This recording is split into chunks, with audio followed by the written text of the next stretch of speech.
and welcome to Thermal Control Magazine's interactive session on thermal control technologies for public spaces, powered by Testo India. Pandemic has made us learn to upkeep hygiene along with temperature controls of indoor public spaces.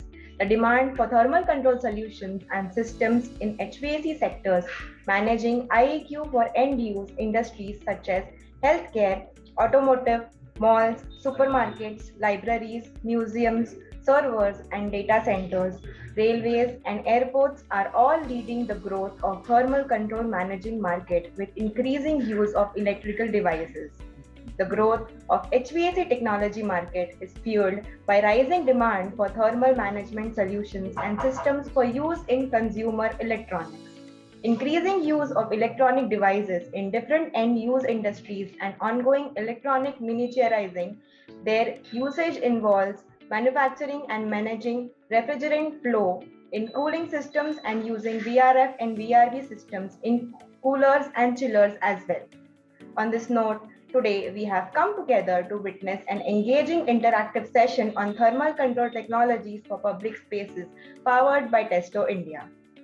We thank Testo India for sponsoring this session. Testo India is a market leader in the field of portable and stationary measurement solutions with highly precise measuring instruments and innovative solutions for the measurement data management of tomorrow. It caters to different industrial sectors across India, ranging from steel and cement to food, pharma sectors, etc. Ladies and gentlemen, it's an honor and privilege for me to introduce you to today's distinguished panels, Mr. Kaustubh Dev, Regional Head, Product Manager, Testo India, Mr. Praveen Raul, Assistant Vice President and Head, MEP and Internal Services, Godrej and Boys, Mr. Anish Kadyan, Senior Executive Director, CBRE South Asia Private Limited, and Mr. Ashish Rakheja, Managing Partner, Aeon Consultants. Mr. Kaustubh Dev, you very well imparted knowledge about humidity and IoT maintenance as we spend most of time indoors. What innovative HVAC control technologies and instruments are best suited for monitoring IAQ and ventilation comfort for occupants in large public spaces such as airports? As post-pandemic, maintaining hygiene is also an issue nowadays. Mr. Kaustubh. Yep. As we have already discussed, these spaces which we just spoke about, these are huge spaces, and there the monitoring of various parameters is headache for the technicians. So nowadays, so many different instruments are available which are smart enough. I can see one question in the chat box about the app connectivity also. So there are so many different instruments available in the market that can be used for the ease of operation and can be have a precise measurement of indoor air quality and HVAC related parameters. There are a lot, like many instruments are now having a app connectivity. You can control the instrument through your smartphones. You can have report generations also with the help of the smartphone. Not even that, we have inbuilt digital camera in instrument, our smartphones. So even you can have a photograph of the locations where you are going to use this instrument. So a complete professional report with a proof of the location you can have in this kind of smart instruments. So that are available in the market. Mr. Ahmad was also asking the same question. Right. We wanted to know, can we connect the Testo hood with mobile phone while measuring the CFM? So would you like to address that as well?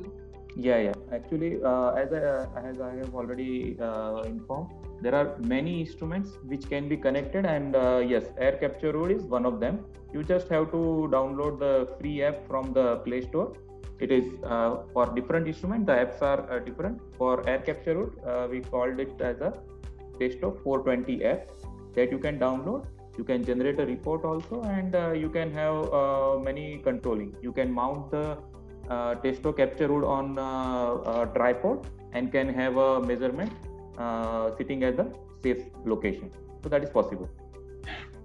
Thank you, Mr. Kaustav, for insight. Thank you. Mr. Praveen, you were talking about commercial buildings, designing techniques and indoor environment across Indian demography.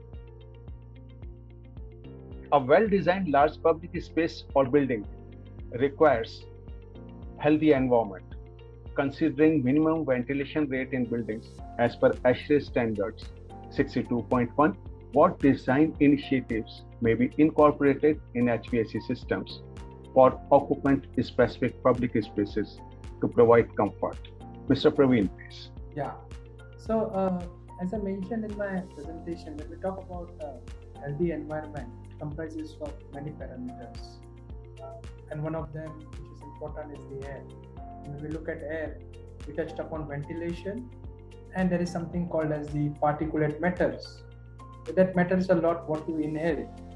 Now, there are standards like ASHRAE, WHO, a lot of standards are there which any designer has to consider while designing the building. If we specifically talk about ASHRAE 62.1, then it talks about 5 CFM per person or 0.06 CFM per square feet. Now, these parameters, although it's mentioned in the standards, what we have seen is that when the COVID situation has come, we have to tweak these parameters like 0.06. Rather than considering 0.06, let's consider 0.6 so that we get better air change per hour and we have at least 6 to 10 ACPH in the room. So we have to be flexible depending upon the condition. We need to factor it while designing the air conditioning systems. And apart from there are other initiatives like depending upon the external environment. Rather than taking a normal fresh air, can you treat the fresh air? Can you go for an energy recovery wheels? Depending upon the quality of air which we are taking inside, so that an optimum energy efficiency can also be whatever is required can be achieved in there. And the variable air volumes, VAVs, which we generally use, the demand control diffusers are nowadays available, which can be also incorporated. So these are all measures can be added apart from the standard designs which are there. Yeah, thank you, Mr. Rahul, for addressing that question. Mr.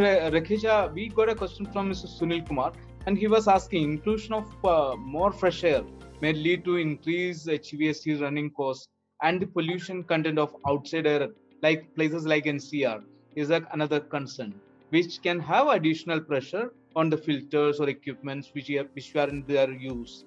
How to achieve at a reasonably good sustainable solution that comes at a lower cost for developers? Sure, I think it's a great question, and these challenges are being faced right now by the owners as well as the designers when we are looking at the building. Well, one thing is for sure, when it looks at the indoor environmental quality or looking at the wellness of the people, that may at times run contradictory to what the energy conservation we are trying to do. Because, if you're bringing fresh air, definitely you're bringing in more energy to be dealt with. That's one.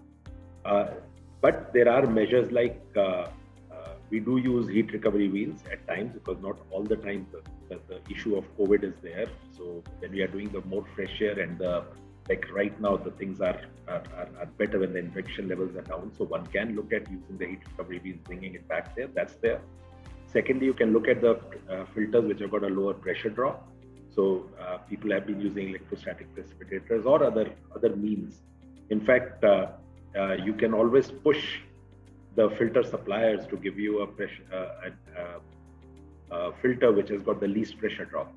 So it's about careful selecting it. Yes, it can have an impact on the operation, but you can optimize it. I also spoke about using more fresh air, where I'm just challenging the basic concept of the air-conditioned building itself. Why do you need in Delhi, maybe for a few months in a year when the ambient is right, why do you even need it to be air-conditioned? Why can't, if you're generating thermal comfort, you can generate the same thing by using fresh air and using indoor fans. So why don't we look at those ways to cut down the operating costs? So I think we need to think out of the box. But yes, if I just go by the conventional way, there is a operating cost increase and a capital cost increase that comes down. Yeah, thank you, Mr. Ashish, for addressing that question. And definitely, the concern of the quality of the air always be there. And thank you, Mr. Sunil Kumar, for asking this question. Two things I would like to share. One is that one needs to just understand that because of the COVID, the occupancy in buildings has come down. So the heat load which is there, that has actually come down. So there's going to be a trade-off. Yes, you have put in more, you're getting more fresh air. So there's an increase in cost because of you're treating more air. But the load has come down quite a bit. So that trade-off, I think what we have seen here is more or less balancing at present. Once everybody comes back fully, then things might change. But at present, we are seeing there's not too much of difference. But I think the more important point for us to see is that these are very, very difficult times for everybody, and we've seen the devastation that the pandemic caused.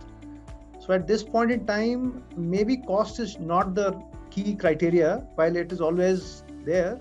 But for developers and people who are running systems, at this point in time, the focus should be on safety, even if it means a bit more expense that has to be borne, because that's going to, it's just a short-term input that we're doing, but it'll keep us safe. So I would say that that's how one can resolve this dilemma of increasing costs when we have to do this. I just want to add one more thing. If you look at the recommendations what ISHRAE and ASHRAE have got, they're also saying raise the indoor temperature. You can take it to 26, 27. So if you are taking a penalty on the energy front by bringing more fresh air, even if you got the same occupancy, in a worst case scenario, let us say that, raise the temperature. And you can have the same thermal comfort being done the way I was showing you some alternate options. So it's about how you tackle it. I think that there are ways in which. Thank you. That was a good revelation. And it's a good sharing about safety in public places. Mr. Anish Kadian, pandemic has necessitated safety protocols in large public spaces scenario.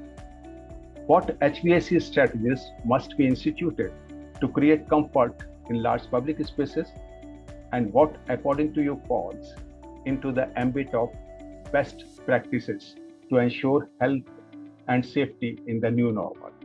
Mr. Anand. So, when the pandemic started, there was a lot of discussion, especially in the ISHRAE circles, about how to go about it and what to do about this. And I think Ashish, of course, was there in the forefront, and a lot of other leading members of ISHRAE. One of them had actually brought out a very good point that if we just follow the basics of air conditioning, that itself will sort a lot of problems.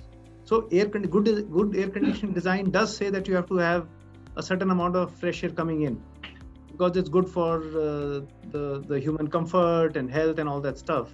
But maybe because of cost reasons or design reasons, that was being changed.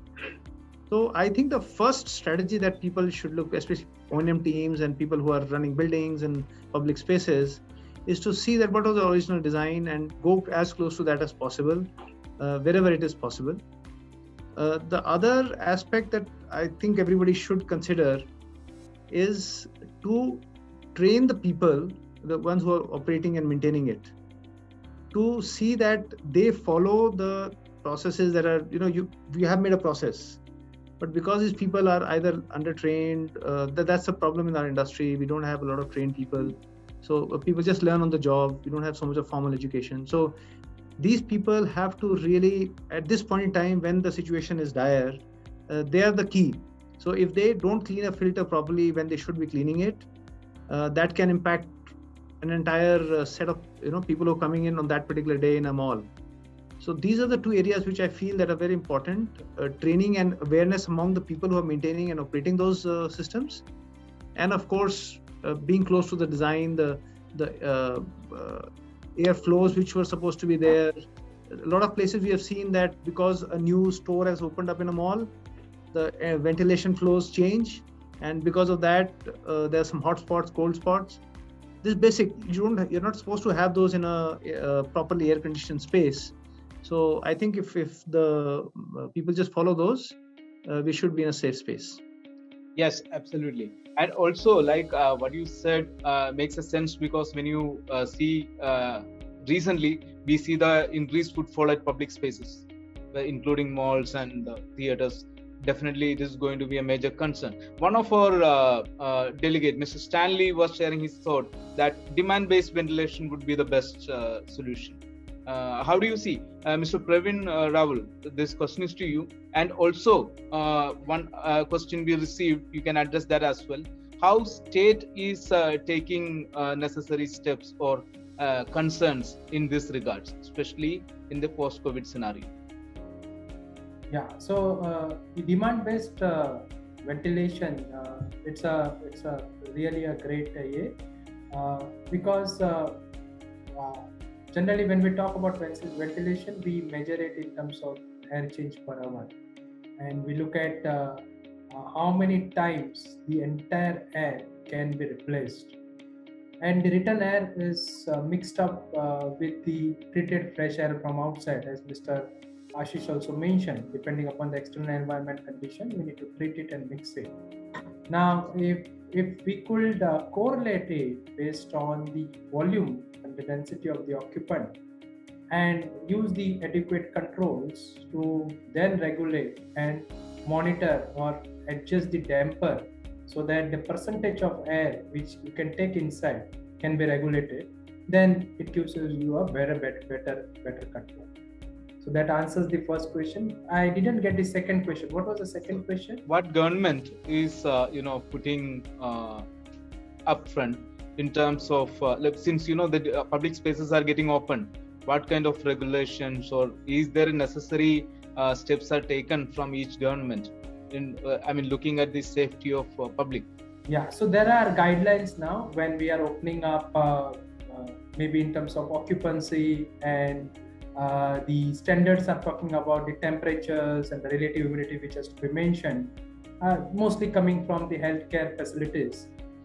Specifically, if I want to talk about indoor air quality, then earlier there were certain incentives which was provided by the government, especially for the green buildings. So any developer who is going for a green building, and when you talk about green building, it covers all the aspects.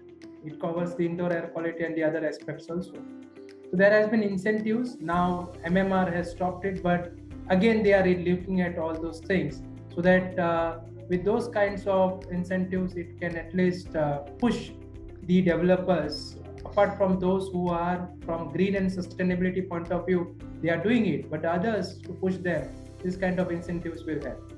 But definitely there are good amount of returns. Any developer who is today going ahead with this kind of green environment, wellness certificates are there. If it's there, then they get a good return on investment, what they are doing.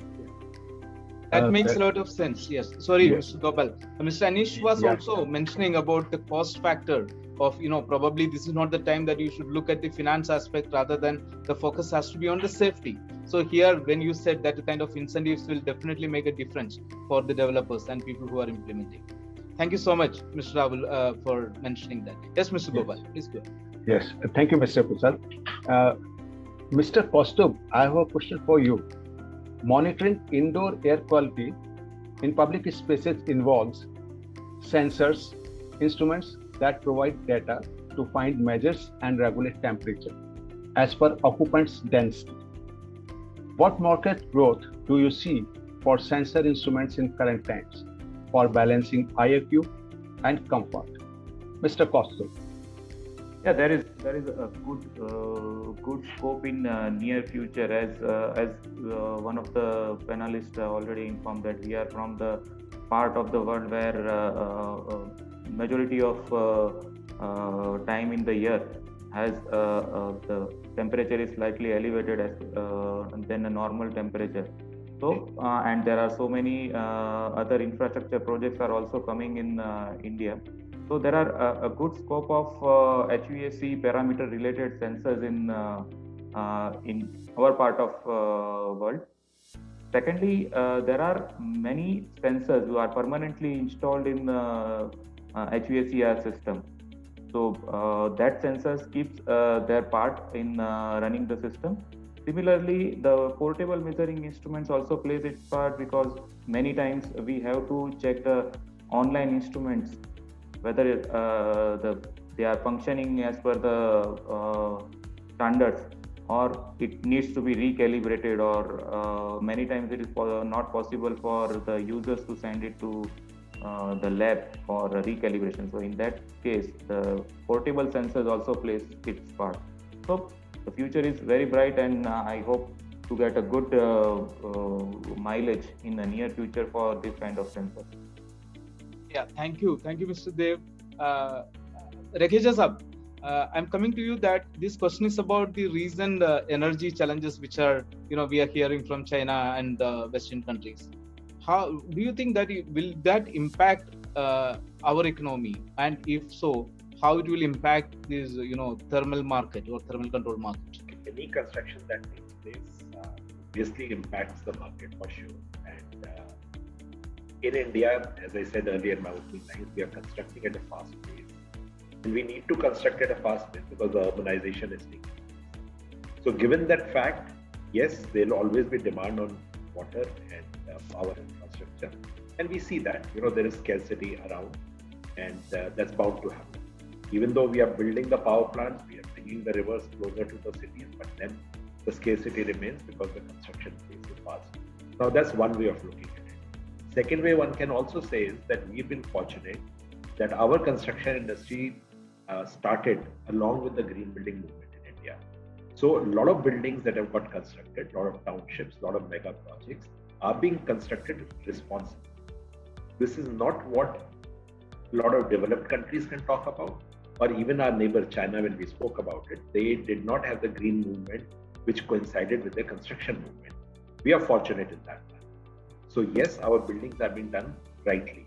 If you look at the third part, where we say, some of the people say that 70% of India is yet to be built and next 10 years are crucial. This is the time when we have started speaking about low carbon development. We are talking about decarbonizing our construction sector, and that is what I put up on my slide as the first screen. It's important that we understand the subject and start working towards it, because as we construct now the next billions of square feet, we are doing it with the low carbon techniques. So construction is bound to happen. That's a phenomena one has to go through. But let's put it this way, we are going in the right direction to have the largest green footprint till date, and also hopefully the largest low carbon footprint going forward here now. So that's how I look at it. Thank you so much, sir, for detailing it. Mr. Kadian, how do you see the recovery of HVAC market in India in the post-pandemic scene? That's a $1 million question, but I think it's linked to, I'm not an expert, I would say, in the HVAC market, so to say, because my core is in the building space, but it's going to be tightly linked to the way the economy recovers, and more importantly, the commercial office space recovers. So I think whatever the general industry trends are showing, things are in the positive direction right now. Especially residential, there is more uptake on residential, and there will be requirement for air conditioning in that space. So I have a feeling that it's a personal opinion that the industry will see good days sooner than later. And Ashish, I can try to take, yes, I think Ashish may be better placed to. I knew that. So let me put it this way: there's nothing wrong with HVAC. It is only regional, it is only sector-wise that you see up and down. So whereas the commercial is a sector where the uncertainty crept in, but on the other side, if you look at the stories going around, or the CBRE report, the JLL report, which says that most of the big cities have run out of the existing stock of the residential that they had, and it's time to construct more, and you can see that. If you go to the southern part of the country, Hyderabad is booming. So on one side, the other sectors are coming up. And if you look at the other way, their hospitals are going up, number of hospitals that we are constructing. The infrastructure, the airports, the railway stations, the government is tendering out for another 25-30 railway stations.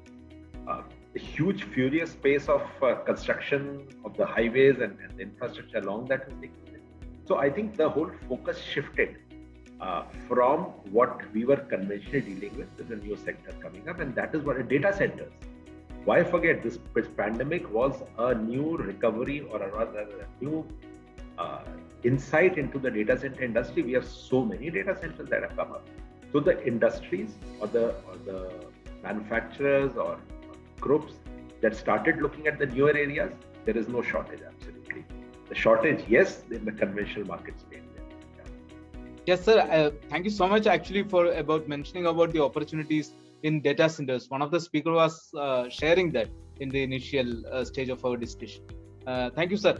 This is very optimistic, Mr. Praveen Raul, to hear about the future awaiting. Do you see any concerns? No, as such. So I'll just take that earlier question and I'll just add to that, because and Mr. Ashish rightly mentioned, and we are also doing MEP in all these segments. Commercial segment, which was growing at 30%, today if you see, it has degrown. But during the COVID time, H1, if you look at it, then it has a good absorption. The vacancy rate is same, but the absorption is good. And there are certain tier 1 cities where we could see a good development. So that is going to push the HVAC industry. Second, data center has been growing like anything. Mr. Ashish also touched to it. And 1 gigawatt of development, it's a huge development in next 5 years, which is going to come across all the tier 1, tier 2 cities. So these are the two areas where we could see a good development and a good growth coming in, apart from other areas where again only the ventilation, not the HVAC. Like with the e-commerce booming up, the warehouse sectors are also coming up in a large scale, where ventilation is again picking up there, because these are all A-grade warehouses, which are huge in footprint, where it requires lot amount of mixed kind of ventilation, which is natural and forced. So these are something which is going to drive the market. Thank you, sir. Mr. Dev, can you also share where Testo see prospects, which are the segments are very promising for you? Yeah, there are a lot. Almost all the sectors we have already discussed during this 1.5 hours of sessions. But one point which Mr. Praveen raised that was in fact missed out, that is cold storages. Similarly, infrastructure development is huge and government is supporting it. We have seen in Gujarat also, now they are coming up with a bus stand with fully AC. So lots and lots of opportunities are there for HVAC or industry. That's very promising. I'm again coming back to Mr. Ashish Raheja, sir. I request you to conclude this session. Please give your closing remarks. Thank you, Mr. Nayak. I think it's been a great session. The wealth of speakers that we had, bringing in right from the manufacturing to contracting to even the operation side of it. I think they brought out the importance of a healthy environment inside. No doubt, we do have challenges ahead in terms of what Anish said. I liked it that, look, we all wish that pandemic gets over, but I think if it's around for some more time, we need to continue with this cautious approach and keep in mind that at times the health and well-being of the people has to take precedence over the energy alone. Testing times, new times, uncharted territories, and we, part of the building industry, has to keep finding the ways. I think it's the panels like this which bring the thought leaders together. It brings out the ideas, it brings us suggestions which are important for not only me as a designer, but everybody as the entire industry. All stakeholders get benefit by that. I would just like to add by saying that, I'm just repeating it, at the risk of repeating myself what I said earlier, and the questions also talked about it, that look, we've got a lot of construction to do. Maybe the commercial has stopped for the time being, but there are many more other sectors which are coming up, and we'll keep doing that. There's a lot of Make in India program going there, so you'll see the things being done out here in India. But what's most important is, whatever construction we do, whether in a private or in a professional capacity, let's do it the right way.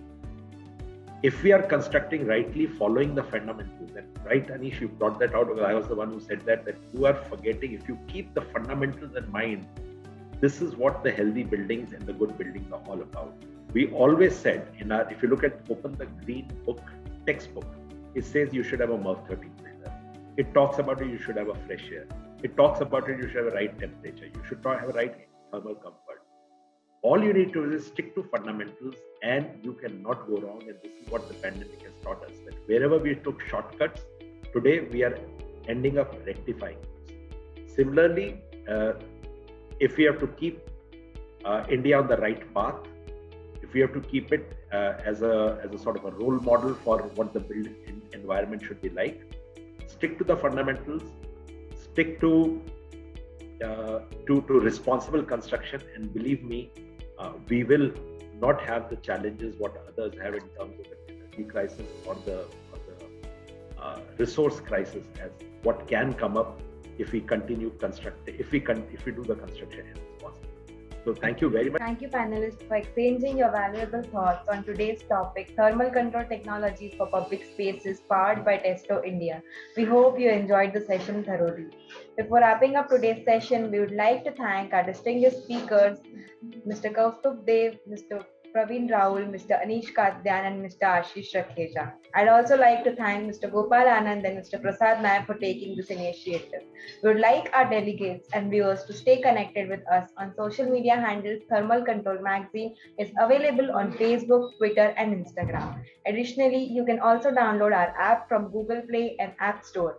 So with this, we would like to announce the closing of today's session. Request you to stay tuned for more such sessions. Thank you and goodbye.